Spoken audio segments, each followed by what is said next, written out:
Anda telah mengunduh podcast yang dipaparkan oleh Pendeta Dr. Erastus Sabdono ini dari truth.id/voice. Selamat mendengarkan podcast ini. Shalom saudara, salam sejahtera. Kebenaran hari ini berjudul Berstandar Kesucian Allah. Saudara, sebagai pengikut Kristus, kita harus sangat berhati-hati terhadap setiap pikiran yang ada di dalam diri kita.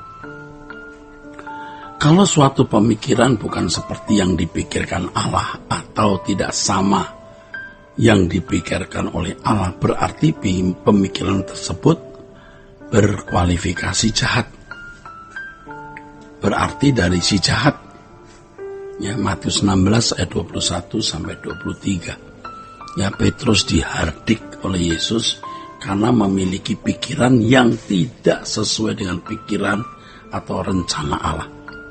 Orang percaya harus memikirkan apa yang dipikirkan oleh Allah.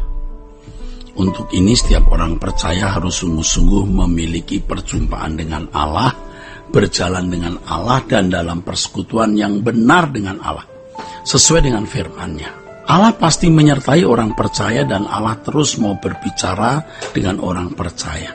Dengan kehidupan seperti ini, seseorang barulah dapat mengerti apa yang dipikirkan oleh Allah. Jika tidak, seseorang tidak akan dapat membedakan antara suara Allah dan bukan suara Allah. Saudara, banyak orang Kristen yang berkeadaan seperti ini loh. Dan berpikir bahwa tidak mungkin bisa mendengar suara Allah. Padahal melalui Roh Kudus Allah mau berbicara dengan kita setiap hari. Bahkan setiap saat. Orang Kristen yang tidak mengerti apa yang dipikirkan Allah pasti selalu hidup dalam gelap. Dalam gelap artinya tidak tepat melakukan sesuai dengan apa yang Allah kehendaki. Kehidupan seperti ini adalah kehidupan yang selalu mendukakan hati Allah. Tidak jarang orang Kristen seperti ini ada dalam cengkeraman iblis sampai pada level tidak bisa dilepaskan lagi. Oleh sebab itu, sebelum berkeadaan fatal seperti itu, jangan menunda pertobatan. Jangan menunda pertobatan dengan sungguh-sungguh.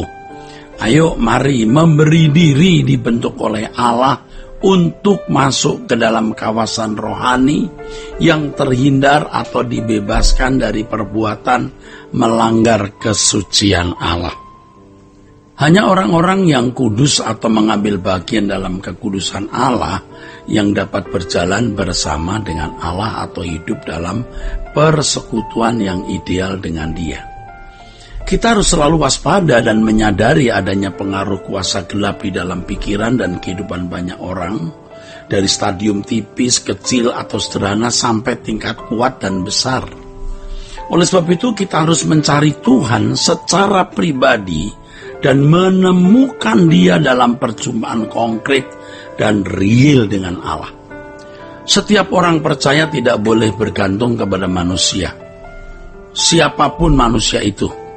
Setiap individu harus percaya dengan sungguh-sungguh keberadaan Allah yang Maha Hadir dan mengalami perjumpaan pribadi dengan Allah. Setiap orang percaya dapat berjalan dengan Allah dan hidup dalam persekutuan yang ideal dengan Allah, saudaraku. Sebagai hasil pertemuan atau perjumpaan dengan Allah, seseorang dapat sungguh-sungguh berinteraksi dengan Allah dalam hubungan interpersonal. Sebagai buahnya, setiap individu dapat merasakan kegentaran akan Allah yang dahsyat. Dan hal ini akan dirasakan terus-menerus dalam perjalanan hidup, saudaraku. Orang percaya seperti ini, yang benar-benar, saudaraku, mengalami perjumpaan dengan Tuhan dan memburu Tuhan sehingga mengalami perjumpaan itu, mereka bisa merasakan perasaan Allah dalam perasaannya dan sungguh-sungguh berusaha menjaga perasaan Allah. Nah, orang-orang seperti inilah yang memiliki kepekaan untuk mengerti apa yang dipikirkan dan dirasakan oleh Allah terkait dengan hidup dan panggilannya untuk dipenuhi. Oleh sebab itu, untuk menjaga persekutuan dengan Allah, segala sesuatu yang kita pikirkan, kita ucapkan, dan kita lakukan harus selalu diukur, diperhitungkan, dipertimbangkan apakah hal itu mendukakan hati Allah atau menyukakan hatinya. Saudaraku, kegentaran akan Allah mendorong kita untuk berusaha mengerti apa yang Allah kehendaki untuk kita lakukan. Kita berusaha untuk menemukan apa yang Allah rancang dalam hidup kita secara pribadi untuk kita tunaikan. Dalam hal ini kita akan berambisi benar-benar dapat menjadi orang terkemuka di hadapan Allah nanti di dunia akan datang dan selalu berusaha memuaskan hati Allah. Orang yang berkerinduan selalu ingin memuaskan hati Allah di bumi, pasti selalu ingin memuaskan hati Allah di surga dalam ketulusan natural ya. Tapi kalau orang tidak memiliki kesungguhan untuk menyukakan hati Allah, kalaupun dia di surga, dia tidak akan berhasrat menyukakan hati Allah dengan tulus. Tidak bisa dia menyukakan hati Allah dengan natural, karena waktu di bumi ia tidak melakukannya. Ya saudaraku, jadi adalah keindahan kalau kita memiliki ambisi untuk menyukakan hati Allah dan menjadi terkemuka di dalam kerajaan surga. Jadi kita lakukan bukan karena kita hormat ya, melainkan kerinduan untuk menyukakan hati Allah. Sebab Allah berkenan kalau kita memiliki prestasi rohani yang benar seperti yang Allah kehendaki. Saudaraku, Allah bukan ilusi, Allah bukan fantasi, melainkan realita yang kita harus alami setiap hari. Di sini kita baru bisa mengerti apa artinya hidup dalam kawasan rohani.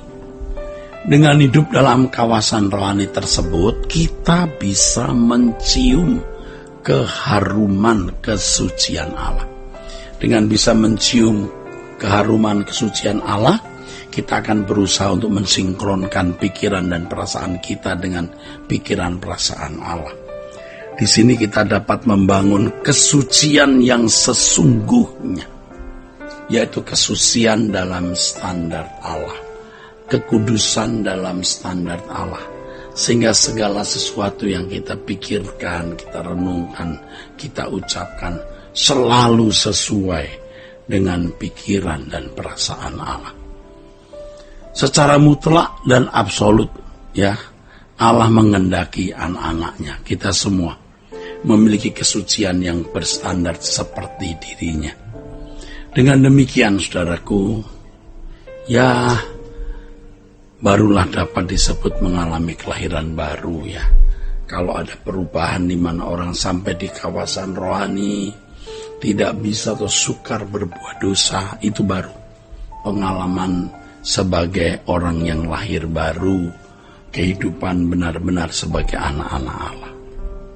Menjadi anak-anak Allah bukan hanya sebuah sebutan yang dibangun dari konsep berteologi, dari sistematika dogmatika, melainkan dari pengalaman konkret ketika seseorang mengalami perubahan, dan perubahan itu adalah perubahan kodrat.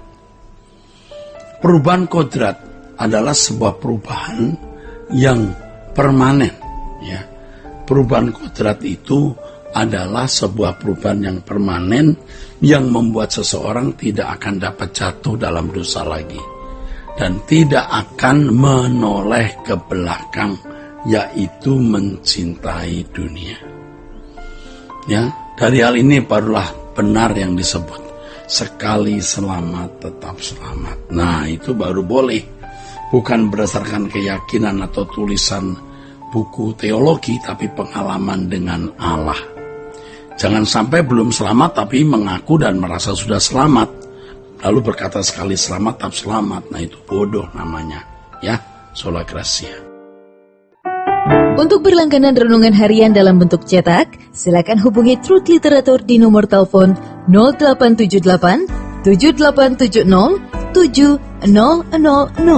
Untuk mendapatkan CD khotbah, MP3 Renungan Truth, dan CD album lagu produksi Sola Gracia, Anda dapat menghubungi di hari dan jam kerja di nomor telepon 021 638 60953. Tuhan Yesus memberkati. Sola Gracia.